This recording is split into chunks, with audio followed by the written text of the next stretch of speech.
Let's now have a look at the VIC Hustlers team, mate, and Lethal Thoughts. Lucky enough to catch up with Kieran Ma up at Warwick Farm a couple of weeks ago. Grabbed me on camera, then off camera, and said, nah, really, really like this horse. It's growing in all the right spots, and that's exactly what you want. Looking forward to getting to the track, and it's not far away, 2 weeks away from a barrier trial. Yeah, he's. I was with their stable on Saturday night as well, and I got very much the same impression. Now he is a So You Think. So at any stage, Kieran might say, like, we're thinking about his early 3-year-old career. We don't know, but the message we're getting is he continues to impress them, and they probably thought they'd have him out by now, but because he continues to impress, he's still there. And there are a couple of 1400-mile races in the autumn that you never know, just might suit him. And boy, Jesus, you look at the way that stable's performing. Oh. They just are smashing it, aren't they? And it just reeks of horsemanship, that stable. And we've got a horse that's got talent, no doubt there. And combine that with the horsemanship that the stable provides, who knows what they're going to pull out of the hat. Yeah, and very heavily into the tech and the data being delivered as well, high performance, and this horse is heading in the right direction with all those statistics. Eureka Storm, mate, back in training, got form all around Blue Diamond runners, and Mick Price, he refuses to geld Eureka Storm. He thinks we've got one here for the VIC Hustlers.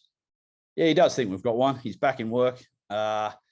He's got that form you mentioned. He's what I've noticed of late, a lot of the Schnitzel mares are delivering some big stage race outcomes. So Schnitzel has a dam size really kicking on, and Written Tycoon, wow, what a great job he does. So all the ducks are lined up.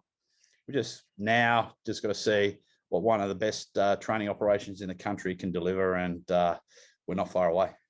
Yeah, saw Peter Moody as well last week at the Premier Sales, and the big free. So that horse of yours, it's back in work. He goes, I like it, I like it. Showed me plenty first time in, and just needed a break when Shinsel. Yeah, so that's all over now, back in work. Yep. And, for a boutique stable, I think 40 boxes. Like the way they're going, and you just see Moody Racing competing every weekend, winning big races. You're just not going to be able to get in there, and we're kind of lucky that we are in there, and people should enjoy the Moody ride, because he's one of the great characters of Australian racing.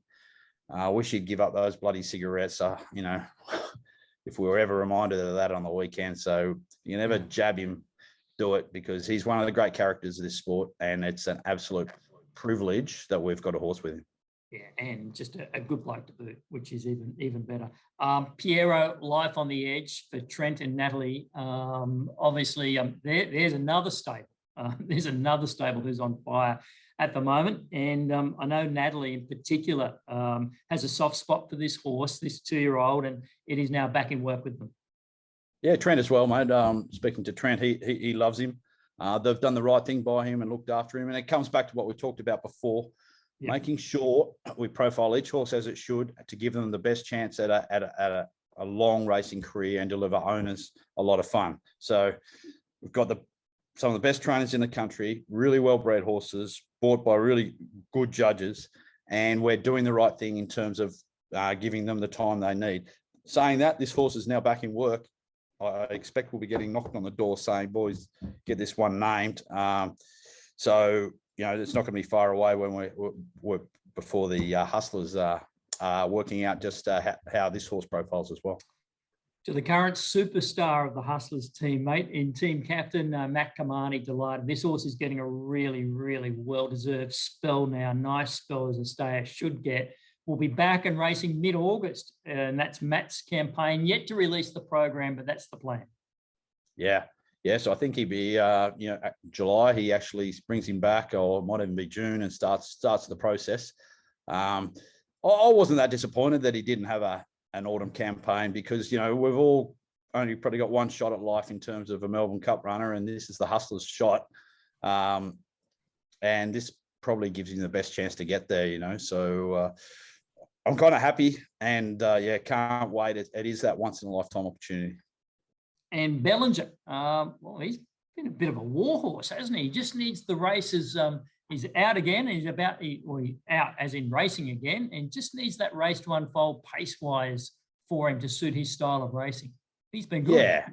Yeah. I mean, you'd expect this will be his last run of his 8th. This will be his 8th run in this campaign. So he's been awesome. He needs, if the speed's on, he's a really big shot of winning. He just needs that speed on because he does come from back off them and unleashes. And as an owner, there's probably no more exciting thrill than to see a horse come from off them and run them down. And we saw him do it, with his 2 wins this campaign. Winning's hard to do, and he's done it really well. And we think we've worked him out. He's definitely on that sprinting distance, and he's getting better and better, which is it's a good sign for Hustlers. There's plenty of fun to be had still with this horse, and we expect Bellinger will do that hopefully Friday night, but then again as he comes back for his next prep. Yeah, and that's the VIC Hustlers having plenty of fun so far, but it is about to go to a new level.